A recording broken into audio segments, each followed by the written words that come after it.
Hi friends, మీకు తెలుసా త్రిపాత్రాభినయంతో తెలుగు ప్రేక్షకులను మెప్పించిన హీరోలు వీళ్ళే. మొదటగా మన సీనియర్ ఎన్టీఆర్ గారు కుల గౌరవం, దానవీర సూరకర్ణ, శ్రీకృష్ణ సత్య, శ్రీ మధ్విరాట, వీర బ్రహ్మేంద్ర చరిత్ర లాంటి సినిమాలలో 3 అంతకంటే ఎక్కువ పాత్రల్లో నటించి ప్రేక్షకులను అలరించారు.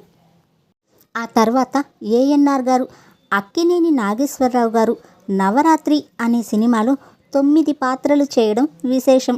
అది కూడా విభిన్నమైన పాత్రల్లో నటించి అలరించారు.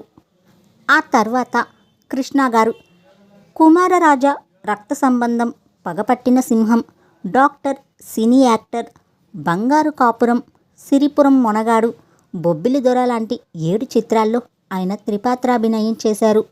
ఇక శోభన్ బాబు గారు ముగ్గురు మొనగాళ్ళు అనే చిత్రంలో శోభన్ బాబు గారు త్రిపాత్రాభినయం